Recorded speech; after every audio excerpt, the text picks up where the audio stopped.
Kumusta mga brad? Ito nga po ang isa sa mga pangdiin ng scooter na SYM sa ngayon. Doon nga po sa Taiwan, kilalang kilala talaga ng mga tao ang brand na ito. At ito nga din po yung karibal ni Kymco. Kumbaga doon sa Taiwan, silang dalawa lang talaga yung nagpapaligsahan. Oo, may The Big Four din naman doon, pero mas nakafocus sila sa dalawang brand lang na to. Noong nilabas nga po na SYM ang scooter na ito, nagustuhan talaga siya ng mga tao. Yung specs at mga features niya, pang malakasan talaga. Kaya imbis na bumili ng kasali sa The Big Four, dito na lang sila.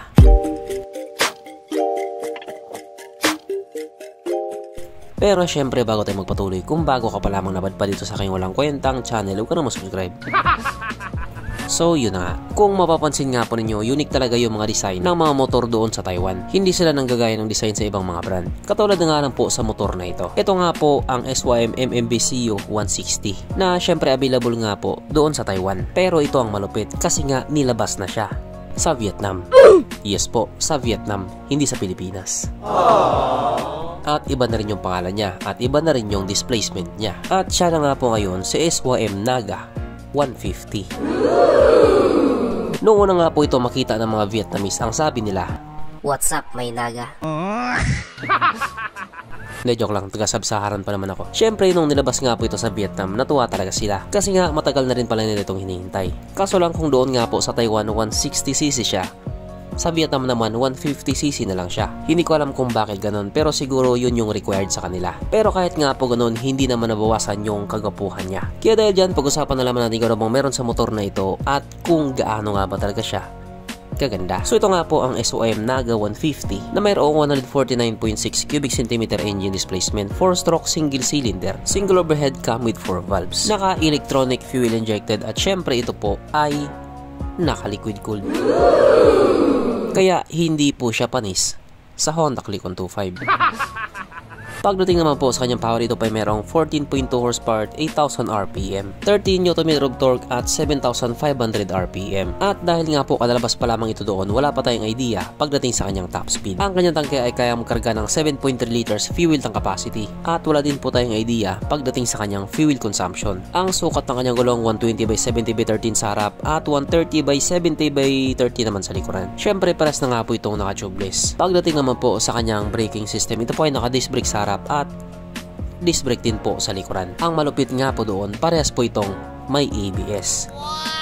Ganun nga po kalupit yung mga motor na SYM. Ang kanyang seat height ay may taas na 810mm at 125mm naman ang kanyang ground clearance. So medyo may kataasan nga po ng kaunti yung seat height niya. At ang motor nga po na ito ay may kabuuang bigat na 137 kg. Na para nga po sa isang 150cc na scooter, medyo may kabigatan na rin siya. Mapunta naman mo tayo sa iba pa niya mga features. So ang ilaw nga po sa motor na ito, naka full LED na po. At kung titignan nga po natin yung harapang bahagi niya, napaka-astig po ng datingan niya. In short, gwapo talaga siya. Ang kanyang gauge panel, syempre ito po ay naka TFT display na basic na lang din para sa kanila. At katulad nga din po doon sa version na nilabas sa Taiwan, nakakilis din po ito yung nilabas sa Vietnam. At kung mapapansin nga po natin, ito po ay naka naked handlebar na isa nga po sa nagpadagdag gwapo sa kanya. O yung iba napapangitan sa ganyan, pero mas marami pa rin yung mas nagagapuan. At syempre hindi nga din po mawawala sa motor na ito ang kanyang USB charging port na para kahit saan ka nga po magpunta, hindi ka na mangangamba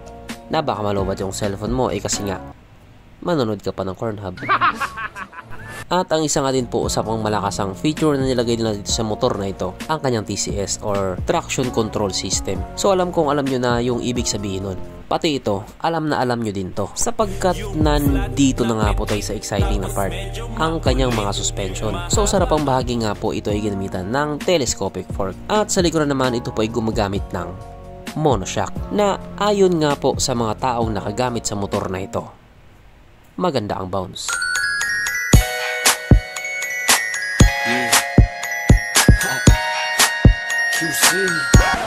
Syempre, meron pang isa.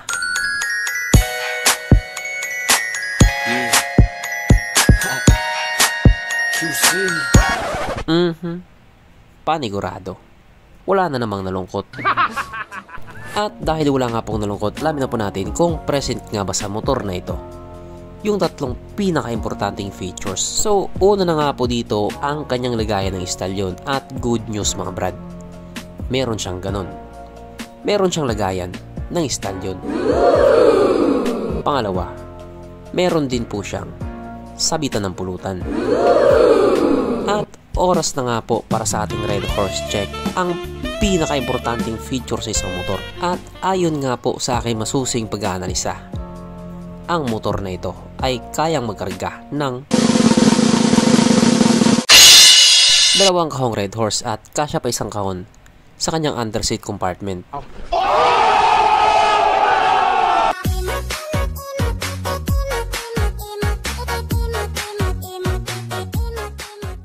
So therefore ang motor na ito ay talagang highly recommended. At regarding nga po sa kanyang presyo doon nga po sa Vietnam, ito ay nagkakalaga ng 49.5 million Vietnamese dong. Na kung i-convert nga po natin into Philippine peso, ito po ay papatak ng 111,000 pesos. So para nga po sa isang 150cc na scooter na may ganun kalupit na specs at mga features, para sa akin affordable na rin yung price niya. Kulang na lang yung pag-agree ni mama. At para naman doon sa mga magtatanong kung ilalabas ba ito dito sa Pilipinas, sa ngayon wala pa pong paramdam si SYM Philippines or si Mitsukoshi. Kaya kung gusto nyo makarating dito sa Pilipinas yan, kalampagin nyo lang sila. Baka sakaling bukas makalawa, nandito na siya. So hanggang dito na lang muna mga brad. Kung may gustong sabihin or gustong idagdag doon sa mga sinabi ko, mag-comment ka na lang sa baba. Okay, bye.